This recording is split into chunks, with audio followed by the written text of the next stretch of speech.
I still get nervous, but it's a good. Because we talked about that before, right? Remember we talked about that eustress, and it's different from. That's what it's called, eustress. That's the good stress that you need. Right, and you just redirect it to positive. Yes, you channel that energy to make us do the task successfully. All right. Positive challenges. Absolutely. They're good for us. It really is. Because I use it at work. Like Wednesday, I got to do a safety moment to the whole mechanical department. So Canada, they in all over the U.S., down south. And at first I'd be like, man, don't you never call on me no more. She didn't get a turn, use her. And now I just put me down for Wednesday. Wow. Wait, this was a presentation you did at work. I have to do it. It's coming up. What? And I was like, did I just raise my hand? Okay. In a way, I raised my hand. I will definitely do it. Good. And I was like, I don't know what I'm going to talk about yet, but it'd be something safe. That part I can figure out. But I'm not nervous about it any longer. Wow. Perfect segue into our conversation. First, I'd like to thank you for agreeing to have this conversation with me. Of course. I'll introduce you. This is Antoinette. Antoinette and I have been friends ever since the 6th grade. So yes, I'm going to put that caveat out there. Yes, I will put that caveat out there. She is my friend. At the same time, I had concerns about coaching people outside of higher education. All of the coaching I had done was for people who were going to conferences, and that was my comfort zone. I had just written a textbook for my students, and Antoinette and I were talking about it, and she requested a copy of my textbook. The first time I didn't respond, remember? I ignored her because... But I didn't even realize you didn't respond. That's crazy. I did not respond the first time you asked. We were on the phone, and I did not respond, but I heard you loud and clear. And I was concerned because the textbook was filled with theory, which is why I didn't think you would get value out of it. And that's also the reason I was hesitant to step outside of higher ed, because a lot of the work that I do is pertaining to theory. Then you asked the second time, and I said... We was walking in the park. Yes, we were. And I said, she needs my help. Right now, I'm holding myself back. So this will be perfect for me to step outside of my comfort zone. And that's when I started building the workbook that was exclusively... Do you still have that? I still do. Okay. In my pillowcase. So she got the very first draft of the book that I've written. The original copy was called the I Am Speaking Strategy. The book that is now available is called The Heart of Public Speaking. It is linked in the caption below. Make sure you get your copy, because we are going to talk about now why getting your copy will help you to feel more confident as a public speaker. First, before we go into our conversation any further, what do you want to tell people about you? I am a railroad worker. I've been in the industry for over 20 years, and I'm in a new department where I have to talk more in front of people and make presentations and all of that. I've never done that before. I spoke to people over the phone, and that was basically the same thing over and over, day-to-day job routine. But now, this position that I'm in, you gotta talk, you gotta present, it just makes me so nervous. But before I had started that, let me go back a little bit. I was selling a couple of products. I was a novice entrepreneur, just trying to get out there, and I believe the first time I had what they call a business opening, and I didn't want to speak in front of anybody. I invited Shaky here. It's okay to call you Shaky. That would be the first time my audience hears that. That's my nickname. Shaky. Right, I'm sorry. I invited Dr. Jones to the event, and my sister and a few friends, and I did not get up there. I was like, I'll let y'all have it, because I was very nervous. I did not like speaking in front of people. And then Dr. Jones mentioned that, okay, I thought you were going to say something. And I was like, well, I probably should have, but I didn't. But as time go on, we're walking in the park, and what do you know? She brought it up. I said, I need this. But I knew about my products very well. If one-on-one, I could do. I could have a conversation and I could talk till whenever. But in front of an audience, And no. I did bring it up because when I went to the event that you invited me to, I was shocked because, as I mentioned in my book, all I've ever known is this woman to speak her mind. So when she did not give the presentation at the event promoting her products, I was shocked. And it was at that moment I really realized she needed my help because, of course, as a friend, I want to see your business flourish. Yes. I really want to see your business flourish. So you mentioned that was not always the case, though. That was not always the case. I don't know what happened. It was something happened. I don't know. Maybe I messed up. You know what? I think what it was is just when you sit down, you criticize yourself. Oh, I should have said this. Oh, I forgot to say that. Oh, maybe I shouldn't have worded it that way. Or maybe I shouldn't have said it that way. I should have expressed it different. Oh, I wasn't so much afraid of the audience. I was just in my head too much. And I got tired of that. So I just said, you know what? Let me just sit this one out. But now I've gotten so much better. I've improved so much. I'm getting it back. I hear you volunteered to give your presentation at work. I got a presentation coming up the following next week. And hey, put me down for Wednesday. I don't know why I picked Wednesday, but we off Monday and somebody else get Tuesday.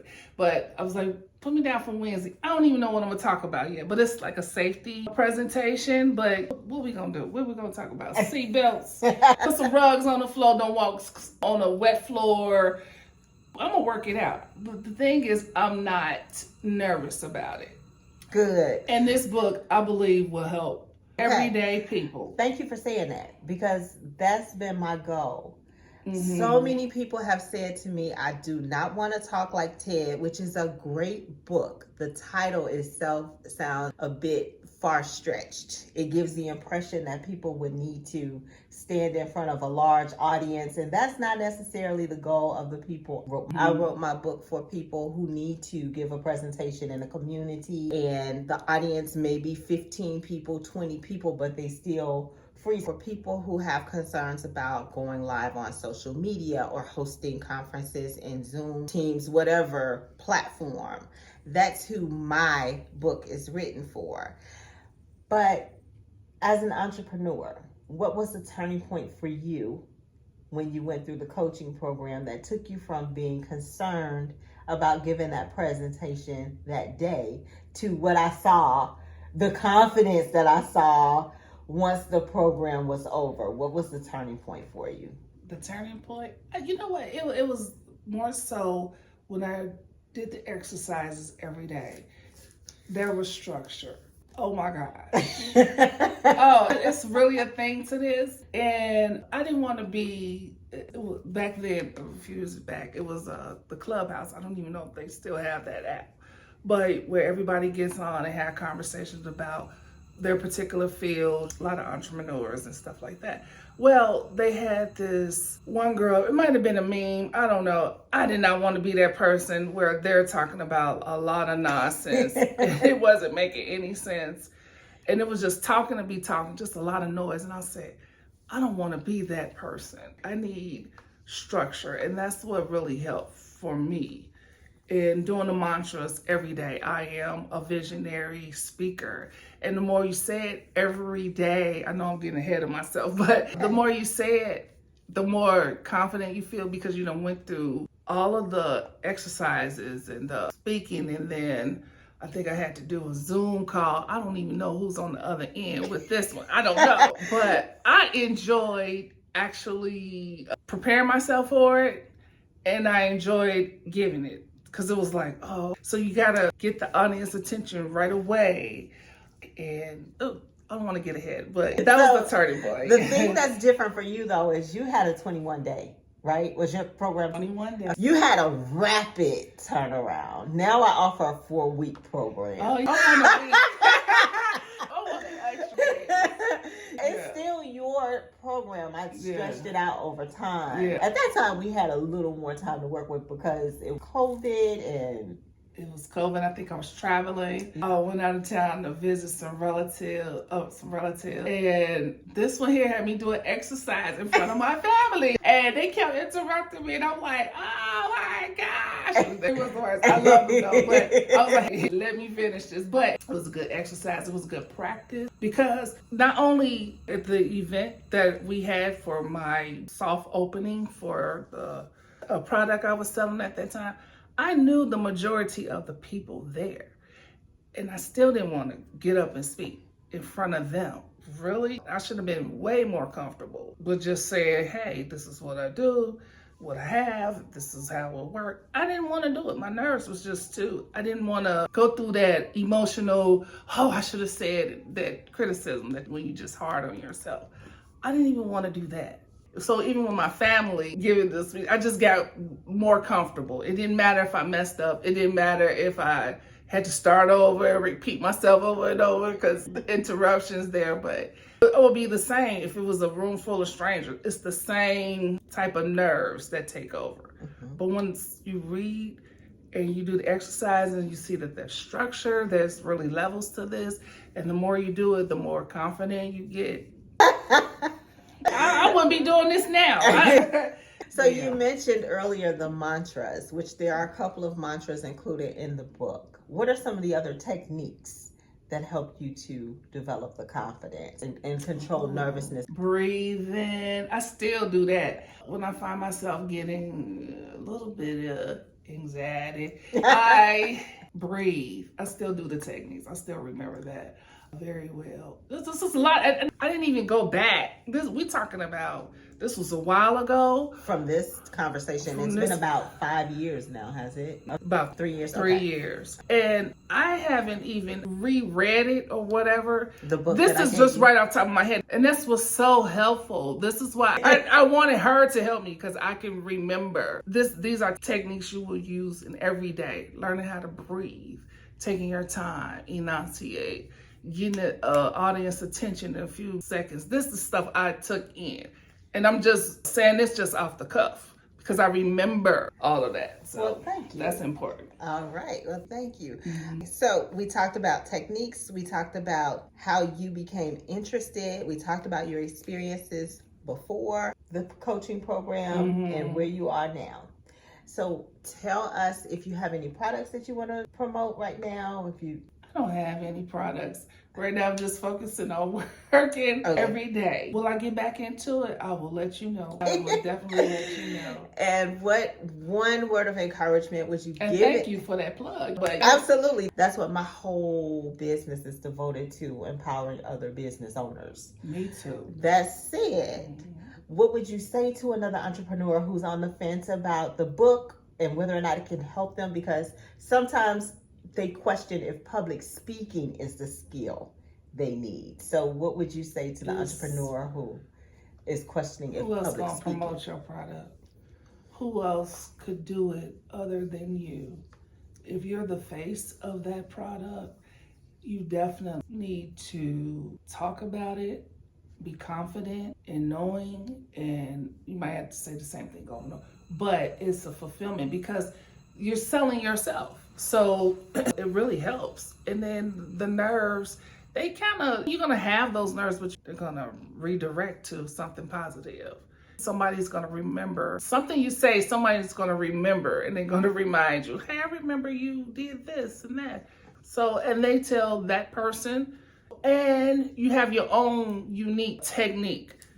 Somebody else selling it, they might not deliver it the way you want. Absolutely. So you definitely want to just get out there. If it was brought to you to sell it and the product or whatever you have, you definitely have the skill. You just need structure. And the book will really help you. I'm telling you, it will really help. All right, thank you. So again, I'm going to put that caveat out there. Yes, Antoinette is my friend, but what friends do for each other is they help each other grow. And she is testament to the growth that she's experienced from the coaching program. And I have to give her the credit because she is the reason why the book exists today. It depends on the environment you're in. If you have to speak, this really helps. That's what I'm saying. I got nervous about too much theory. I didn't want to talk about all these Sapir-Whorf hypotheses and all of that kind of stuff. No, but you did mention quotes from different writers, like my favorite now, because of you, Ella Fitzgerald. So she had a lot to say. I thought she was just the singer, but it was a lot of quotes, a lot of just information. So that was their theory, right? But it was right where I could digest it. I like that. All right, that's my goal. That is definitely my goal. I want people to get value when they read the book. Definitely value there. And I'm not just saying because you're my friend, but this really did help me. I just have the best of both worlds. Somebody that knows me and can help me, and somebody that will help you. And I'm going to promote that because this really can help you public speaking, and you're going to like it. You will not have a problem with it.